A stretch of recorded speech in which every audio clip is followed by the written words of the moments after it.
Okay, so hopefully everyone is back at their desks after that quick break. Dave has asked me to kick off the next session, which is going to be the Early Career Researcher Flash Talks. I'd like to thank everyone for joining and also say that I'm really pleased to share this session. Like everyone else who's been talking, I'd also like to say it's so nice to see some names of some good friends on here. And to those of you who are new, I'd say that the DAB really is a place that is worth missing, because you get to encounter all these weird and wonderful research topics that help stimulate your ideas about your own work, such as mine, which is on large dams. I'm going to paste in the chat who I am, so you can read about me if you care. And if you are new, do reach out, because I'd love to meet you online. I've met some, but not all of our presenters today, and their diversity really showcases how different we all are in the DAB. We've got something on carnivores and something on concrete, something on butterflies, thoracic temperature, and cutting edge forest detection techniques as well. But all these talks and all of the themes are somehow still aligned under the UCCRI, and I think that's one of the great things about being in the DAB. Just in case you've just joined, a bit of a housekeeping refresh. Please mute your mic and make sure that your video is turned off during the actual talks. The presentations will be very short, just 5 minutes long, and there'll be a very constrained period to ask questions afterwards. So I would remind you that Zoom's quite brutal. I'll just have to cut you off if you're talking too long, so try and keep it short and sweet in your questions as well. Like the other chairs, I'd like you to write in the chat if you'd like to ask a question or a comment, and then you'll be unmuted to ask your question or comment. And without further ado, as we are running late, I'd like to invite Dr. Toby Jackson from the Plant Sciences Department to begin his talk. I think he's got a presentation to share. I have.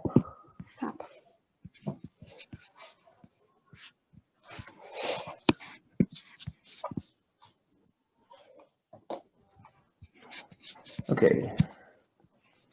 So I am Toby Jackson. I'm a postdoc with, I need to go back. I'm a postdoc with David Coombs, and I'm talking to you from Ethiopia, and my internet can be unstable, so apologies. So I wanted to talk to you about the project which I'm quite excited about at the moment, which is Repeat LiDAR. So I'm assuming you've all read a lot about LiDAR or read something about LiDAR. So this map on the left is a map of carbon density in Sabah in Malaysia. So this is an area about half the size of England, a bit over.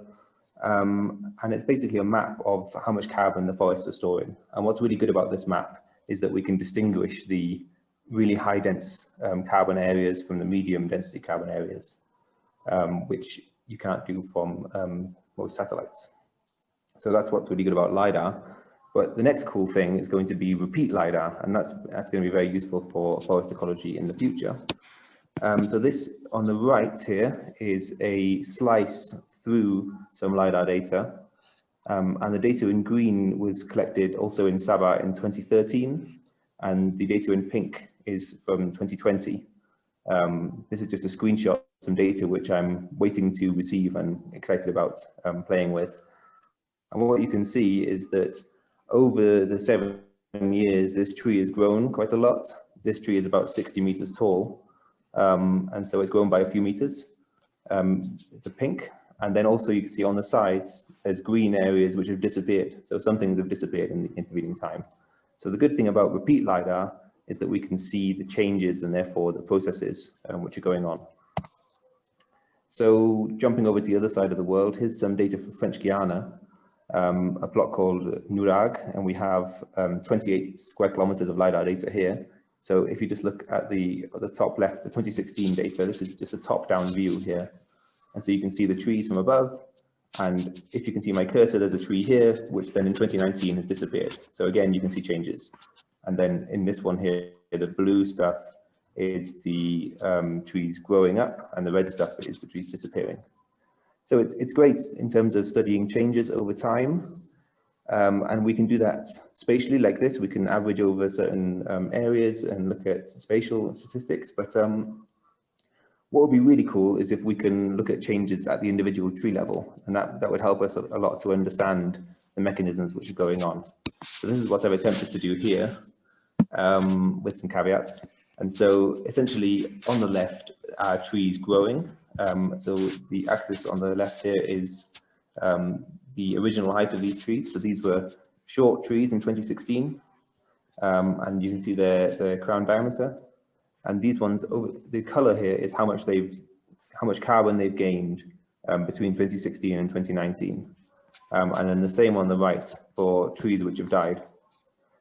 So yeah, I think this is going to be a really cool tool, but there are still some challenges. You'll notice I haven't put a scale on my numbers of carbon here because I'm still working that one out. So one of the main challenges is working out distinguishing whether these are individual trees or not. So we have algorithms to do this, but they're not perfect. And so at the moment, lots of these things are what we think are individual trees, but we're not wholly confident. So that's one challenge. Another challenge is to validate this against field data. Obviously, that's going to be important because of our, and it's going to be important to do that at the right kind of temporal resolution. So here we have 3 years in between scans. And then the next most important thing is to identify the drivers of these changes, because that's going to help us answer some big ecological questions about large tree mortality rates. So one of the key things which we don't understand about forest ecology at the moment is what's the mortality rate of the big trees, because they account for a lot of carbon and we don't really know the drivers. So this repeat LiDAR can really help us answer those questions, and I'm quite excited about it. So if you want to contact me about it, my email is tj312 or ask me any questions. Thank you very much. To much more fine-scale temperature patterns. And these kind of fine-scale temperatures are what we term microclimates, and these can be decoupled from even quite local air temperature by structural variation in the landscape. So that could be generated by topography, it could be generated by vegetation, it could be generated by shelter. And it's already been shown that landscapes with more diverse microclimates are able to retain more species over a long period of time. So it's important for us to understand how individual animals are responding to these fine-scale temperature changes, the temperature patterns, and how this might play out into their long-term population trends. So to try and get at this, we looked at a couple of questions. This is kind of a subset of the paper because it's quite a short talk. So we wanted to look at whether different species of butterflies within a community use different thermoregulatory strategies, and whether these individual level responses are related to species long-term population trends. So to do this, we went out onto some reserves across the UK, primarily in Bedfordshire, and caught about a few hundred, about 1,000 butterflies in nets and took their temperatures. And we actually took 3 temperatures from them. We took a temperature from the butterfly itself, from its thorax, a temperature from the perch, which it was using at the time of capture, and a concurrent air temperature in the shade at waist height. And what we hypothesized was that we could probably break down a butterfly's thermoregulation into 2 components.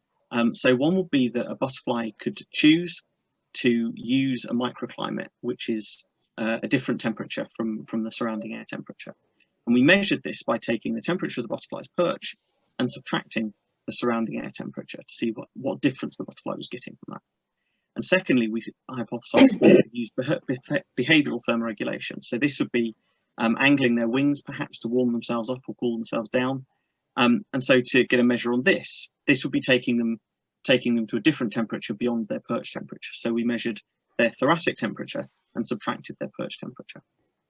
And we then took these 2 variables and plotted them against each other to see how this varied across the community. And what you can see here is that all species actually showed some level of behavioral thermoregulation above that of their microclimate selection, because all of the points are above the dotted line of parity. But actually species, some species, those closest to the line down here, like the small heath, have to select favourable microclimates and rely much more on selecting favourable microclimates to alter their body temperature. Whereas species that are further away from the line, such as the comma up here, are better able to alter their body temperature beyond that of their immediate surroundings.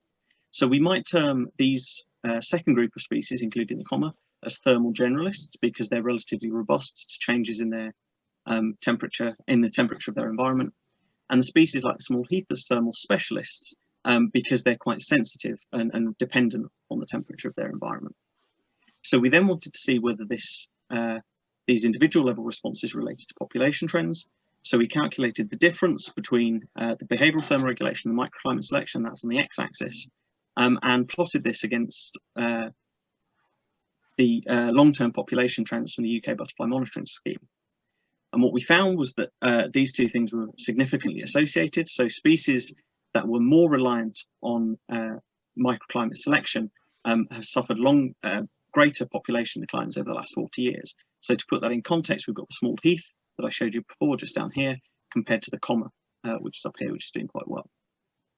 So just to summarise, understanding individual thermal tolerances is really crucial to informing our predictions of how species are going to respond to climate change on a broader scale. We found that the thermoregulatory strategies of butterflies differs across a community, and we've highlighted a few thermal specialists which rely on microclimates for their thermoregulation. And these are likely to be species that are particularly sensitive to climate change and might need more conservation action in the future. So I'll just end with a quick slide to thank all of our collaborators and co-authors, and thank you for listening. Thank you very much. That's really fascinating work and really important, I think, because these behavioural changes are where the kind of slack is in terms of adaptation. We don't have any questions in the chat, but I think I would just ask one question, which is, did you get any funny looks, like running around Bedfordshire, chasing after butterflies with, I imagine you had like a mercury kind of thermometer that you were trying to put in the mouth of the butterflies? It was actually, it's a fine scale temperature probe, so it's a little thermocouple on the end of the wire. Yeah, surprisingly few actually. An amazing number of dog walkers just don't pay a blind bit of attention, and then the odd couple kind of come over and ask you what you're doing. But yeah, largely completely ignored, which is very odd. It's always good to know. Okay, with that, if we hand over to Valerio, who is going to talk about carnivores. I don't know if you have. Hello, can you hear me fine? Yeah, we can hear you. I'm going to try to share the screen now. Right. Is it working? Can you see my PowerPoint? Yeah, no, we can't. We can see your desktop. I just thought that was a... Right, so now I should be on the PowerPoint slide. Yeah, now we're on the PowerPoint and now you're presenting. Let me know if it doesn't progress with the slides, and I just leave the presentation. Right, so basically, I've just started my PhD at Cambridge, and I'm with Chris Sandbrook, and this talk can kind of go over a little bit about what coexistence is between people and large carnivores, or at least the concept of coexistence is. So just very briefly, for a matter of time, what are human-carnivore conflicts? So they tend to occur for two main reasons. Obviously, like the first reasons, it's quite obvious, carnivores can have quite serious impacts on people, from killing livestock to instilling fear in people and killing people. And then there are more complex and kind of like cryptic reasons as well. There are social reasons usually. So perhaps marginalized communities may associate carnivores to symbols of oppression to carnivores, or symbols of urban elitism to carnivores, and that can lead to conflict per se, with all sort of consequences, from the decline of large carnivore populations to impacts on the livelihoods and well-being of people. And so generally, like, the management and policy response to these conflicts is trying to pursue coexistence or aim at some sort of coexistence. And so I started wondering, like, what exactly is this coexistence? So just going by the definition of the Oxford Dictionary, to exist at the same time or place, which is more of a what definition, I'd say. And then they also have another one up, which is to be together in harmony. And that, again, I think that's more of how, the definition of coexistence. So I was just thinking, how can we apply this to human-carnivore coexistence, to the concept of coexistence? And I guess if you want to go by the what definition, then we can say that it's about trying and ensure the co-occurrence of people and large carnivores in the long term, without one or the other going extinct or to die out. And so you can associate that to some extent and to something akin to sustainability. But that doesn't tell us much about how we should be trying and encouraging this coexistence or manage this coexistence. And for that reason, I think it's nice to fall back to the second definition from Oxford Dictionary, which is in harmony, to be together in harmony. But even then, people may have different conceptions of harmony. And I guess it doesn't really tell us much about harmony between what or who. So this is why I'm saying that, generally, I think that the concept of coexistence tends to be quite value-laden, and I guess the way you approach it depends a lot on your values. So if you align yourself more with ecocentric values, generally speaking, I'd say that you possibly are more focused on interspecies justice. So you might be looking at cost and benefits of coexistence between people and wildlife. So who are the winners, who are the losers, wildlife, paying too much of a bigger price compared to people. And this might affect, decision and thresholds such as the favorable conservation status or minimum viable population thresholds. But on the other hand, this might also mean that you might promote more of a prevention-based management and trying to minimize the impact that you're having on wildlife. To even out those cost and benefits between people and wildlife. On the other hand, I guess if you tend to have more anthropocentric values, then you might feel more about social, focus more about social justice, and you might still do the cost and benefits analysis, but rather than focusing on people and wildlife, you might focus it on more on people in general, different groups of people. And it's particularly relevant in this context to do some kind of cost and benefits analysis, because obviously some people have much of a greater burden because they are the ones that actually live with carnivores, while other people not necessarily live on the territory, but they still might have some values that push them to pursue some kind of coexistence that they have in their mind, especially of specific kinds if perhaps you align with ecocentric values. And this can lead to all sorts of things, including issues such as neocolonialism, for instance, where people from the global north dictate to people of the global south how they should manage their wildlife. And there have been approaches that trying to kind of merge these two values, such as just conservation, but these still tend to kind of lean towards a kind of weak anthropocentrism.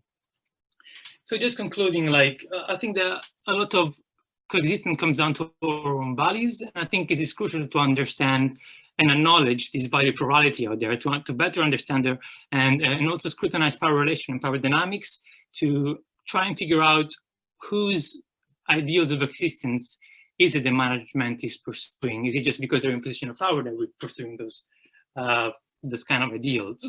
And this is the kind of research I'm going to be doing in this PhD, which I've just started, and I'm going to be focusing on wolves and farmers in Italy specifically. And lastly, I want to leave you with a question: what do you think is your ideal of coexistence? Thank you. Thank you very much. Now, that's a really interesting, also last question to leave us with. We don't seem to have any questions, but we do have a few minutes. So I was wondering if you could elaborate a bit more about your methodology as you're at the beginning of your PhD.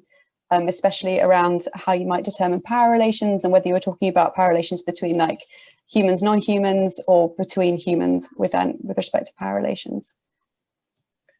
Yes, obviously this presentation was quite time constraining, so I can't go through all this, but I'm going to be approaching this research from a political ecology perspective. So I'm going to be using methods, ethnography, policy analysis as well, perhaps some archive research. And I'm going to be looking at power dynamics between, mostly between people groups, groups of people, and not just between, let's say, conservationists and farmers, but also amongst conservationists and amongst farmers. So perhaps farmers that have bigger farms might have more political power and a bigger voice. The farmers that are quite small. And paradoxically, that means that coexistence might favor the views of farmers with bigger farms. In a way, and I guess it's not just about coexistence, it's more in general also about trying to figure out what is the best way forward for effective conservation overall. Thank you, that's really interesting. Actually, Michael Overton had a question. I don't know if you want to unmute yourself, Michael, or maybe a comment. No, it's a comment and a question. Hi, yeah, it's a question. I'm curious about which groups you might be speaking to in Italy. You talked about the farmers. I'll just read out what I wrote in the thing. It might be argued that some hunters are ecocentric, although their ideal of ecosystem might differ from that of an ecologist. Are you likely to speak to hunters as a main group in Italy? So if I got it right, because it was a bit like lagging, but if you're asking if hunters are mainly ecocentrics, is that right? I think it's a you could stretch the definition of ecocentrism to a hunter's kind of group of beliefs, I suppose. But are they of interest? Are hunters as a research group for the population, research population of interest to you? Well, I guess you know, there isn't a specific way of defining ecocentrism. I guess people can approach it from different angles, and definitely, like when you look at hunters specifically, you know, some of them do actually feel that they have a very respectful relationship with wildlife, and you know, hunting them, it's part of you know, a natural process that they've been sharing with wildlife for, you know, since Homo sapiens, since our species really has been around. So there's literally nothing potentially wrong with hunting. And in that sense, yes, you can say that they value, you know, wildlife in a different ways that we do. But I feel like from my perspective, again, I'm quite new to this topic, so my perspective might change, but I feel like ecocentrism is more to do with interspecies justice. So perhaps you wouldn't necessarily be too much concerned about whether hunting is right or wrong per se, but you'll be more concerned about the impact you're having on wildlife. So for instance, you wouldn't necessarily be, you know, if someone was saying, I value hunting people, you will never be like, okay, fair enough, I acknowledge your values. So the reason why you might say, well, why some people say, well, that's not acceptable to be hunting animals is because they kind of like assign personhood to animals as well, perhaps, or extend the concept of social justice to species as well. So it becomes kind of like a little bit more ecocentric, which again, because it's down to values, it's quite hard to tackle from a practical perspective unless you know, look for those power dynamics and kind of that stuff. Okay. Thank you very much for those final reflections. That's all we've got time for. I have to say I feel very smug because we're now at 4:15, which is where we should be. I suggest that we take another couple of minute break just to grab an extra cup of tea before our next session, which will be on new perspectives on nature-based solutions from CCI, which will be a conversation between David Coombs and Mike Maunder. But everyone give our early career researchers a round of applause. Thank you very much, guys. That was super interesting. And thank you, Lucy.